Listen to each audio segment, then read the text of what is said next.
va changer, il va déboulonner, il va détacher tout ce qui est lié en toi, tout ce qui contrôle, tout ce qui s'accapare de ta vie. Parce que le Jésus que nous prêchons, il est vivant, il est réel, il est ressuscité. Et permettez-moi de faire une petite prière avec vous. Saint-Esprit, nous croyons à la révélation, nous croyons à la force du Saint-Esprit qui parle à travers de tes serviteurs. Je ne suis qu'un simple instrument. Je sais que dans le temps, dans l'espace, dans les années, dans les jours, dans les heures, ces messages vont traverser la vue, les oreilles, le mur d'une famille. Je te demande une seule chose. Apporte la vie. Laisse-moi être l'œuvre de la vie. Ta parole déclare et que tu feras de nous ton œuvre. Tu feras de nous ton œuvre. Seigneur, permets que nous puissions accomplir ton œuvre. Saint-Esprit, je ne suis rien. Nous détruisons l'œuvre de Satan, nous chassons l'œuvre de la sorcellerie et nous libérons l'évangile au nom de Jésus-Christ. Que le nom de Jésus soit élevé. Nous croyons à la grâce de Dieu et nous voulons que vous puissiez être bénis. Et si nous disons que nous voulons que vous soyez bénis, c'est que nous avons un Dieu de bénédiction. Nous avons un Dieu qui a une mission. C'est d'amener ce peuple qui était captif à travers Adam et de le libérer à travers Christ qui est le Sauveur. Nous avons un message. Notre message, c'est le message de la délivrance. La délivrance en Jésus-Christ. Non seulement pour toi, mais pour toute la famille. Nous croyons que Jésus-Christ est celui qui libère les familles.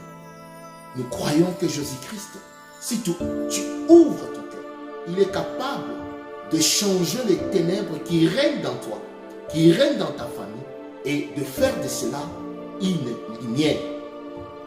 Nous croyons à la grâce.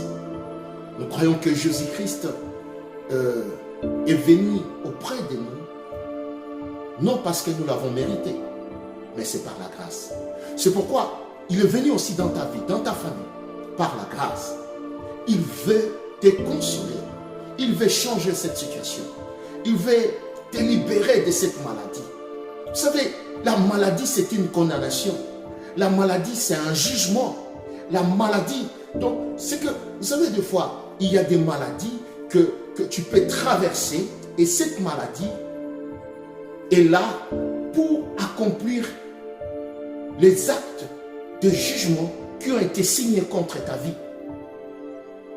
Et c'est pourquoi la Bible dit, il a déchiré les actes qui nous condamnaient. Il les a livrés en spectacle à la croix. Et le troisième jour, il a été ressuscité. Écoute-moi, je t'emmène l'évangile de la résurrection. L'évangile de la résurrection, ce n'est pas les histoires. L'évangile de la résurrection, ce n'est pas les racontages. L'évangile de la résurrection, c'est la parole, la guérison, la délivrance, le salut. C'est l'évangile de Jésus. Nous ne voulons pas être des charlatans. Bien-aimés, la différence entre Jésus-Christ et un charlatan, c'est que lorsque Jésus-Christ dit, ça s'accomplit. Bien-aimé, je suis venu te dire que Jésus-Christ est venu faire du bien dans ta famille. Je suis venu te dire que Jésus-Christ est venu transformer ce qui ne se transforme pas dans ta vie. Je suis venu te dire que Jésus-Christ est celui qui donne le mariage. Je suis venu te dire que le célibat n'a pas de pouvoir. Non, écoute-moi. Je suis venu te dire que le célibat n'a pas de pouvoir dans ta vie.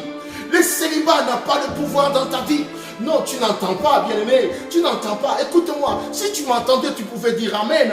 Écoute-moi. Le célibat n'a pas de pouvoir dans ta vie. Il n'a pas de pouvoir. Parce que Jésus-Christ a vaincu le célibat. Il a vaincu le célibat. Oh, bien-aimé, le temps que nous passons, c'est un temps où l'action